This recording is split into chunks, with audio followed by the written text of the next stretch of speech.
Bismillahirrahmanirrahim. يا أيها الذين آمنوا إذا نودي للصلاة من يوم الجمعة فاسعوا إلى ذكر الله وذروا البيع ذلكم خير لكم إن كنتم تعلمون.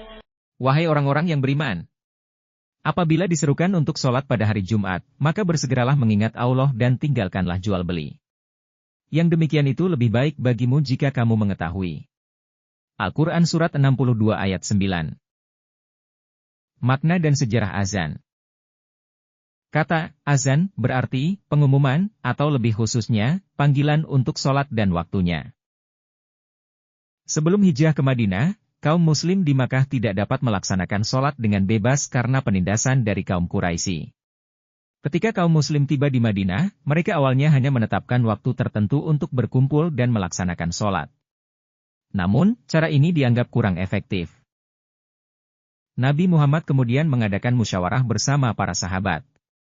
Beberapa usulan muncul, seperti membunyikan lonceng sebagaimana yang dilakukan orang-orang Nasrani, meniup terompet seperti kebiasaan orang Yahudi, atau menyalakan api sebagai tanda waktu sholat.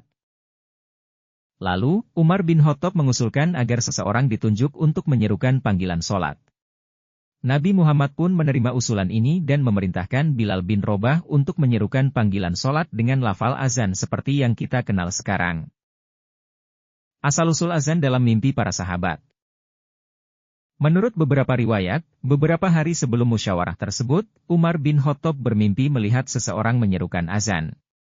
Namun, karena rasa hormat kepada Nabi Muhammad, beliau tidak langsung menyampaikan mimpinya saat musyawarah dan hanya mengusulkan agar seseorang ditunjuk untuk memanggil orang-orang untuk sholat. Kemudian, setelah musyawarah selesai, Abdullah bin Zaid juga mendapat mimpi yang serupa dan menyampaikan mimpinya kepada Nabi. Nabi pun membenarkan bahwa mimpi itu benar. Bahkan, Nabi sendiri telah menerima lafal azan melalui wahyu dari Allah. Lalu, Nabi Muhammad memerintahkan Bilal bin Robah untuk menyerukan azan. Ketika Umar bin Khattab mendengar azan tersebut, ia segera datang kepada Nabi dan mengatakan bahwa ia juga bermimpi hal yang sama. Nabi pun bersabda, "Wahyu dari Allah telah mendahului mimpimu." Azan sebagai pengingat prinsip Islam. Azan bukan sekadar pengumuman waktu sholat, tetapi juga merupakan seruan kepada prinsip-prinsip utama Islam.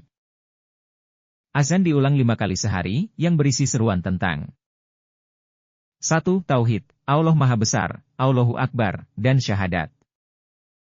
2. Kenabian, aku bersaksi bahwa Muhammad adalah utusan Allah.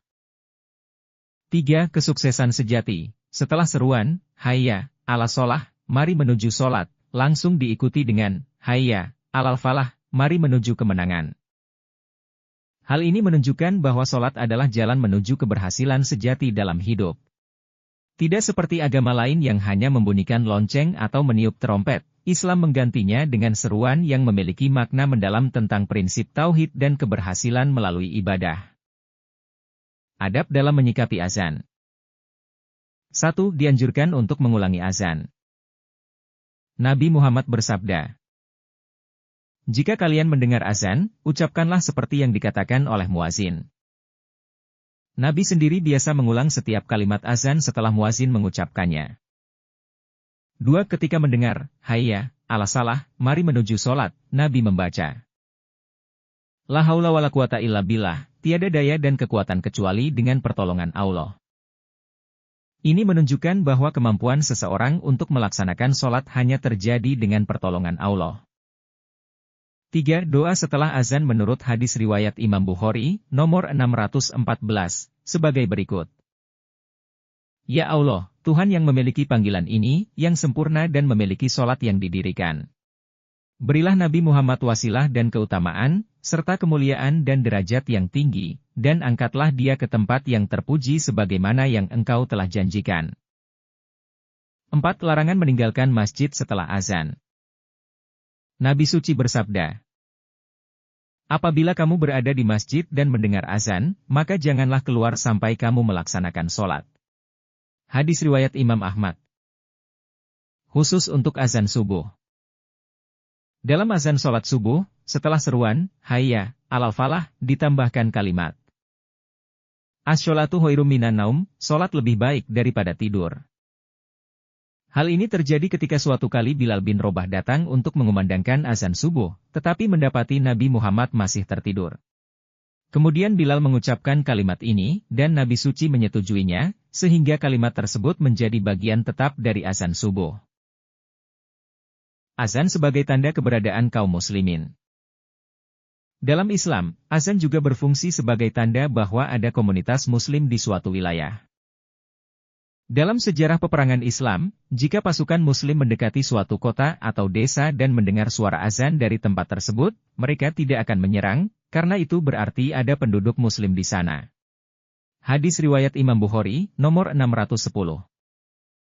Namun, di beberapa negara seperti Pakistan, kelompok Ahmadiyah dilarang mengumandangkan azan karena azan dianggap sebagai tanda identitas muslim, sementara mereka dilarang mengidentifikasikan diri mereka sebagai muslim secara hukum. Kesimpulan, hikmah azan dalam Islam. 1. Azan bukan sekadar pengumuman waktu sholat, tetapi juga syiar Islam yang mengandung prinsip tauhid dan keberhasilan melalui ibadah. 2. Azan memiliki makna spiritual yang dalam dan mengingatkan kita akan tugas utama manusia, mengesahkan Allah dan mengikuti Rasul-Nya. 3. Menyambut azan dengan mengulanginya, membaca doa setelahnya, dan segera melaksanakan sholat adalah bagian dari sunnah Nabi. 4. Khusus dalam azan subuh, terdapat tambahan, sholat lebih baik daripada tidur, untuk mengingatkan pentingnya ibadah di waktu subuh. 5. Azan juga menjadi tanda keberadaan umat Islam di suatu wilayah dan dijadikan patokan dalam berbagai kebijakan Islam.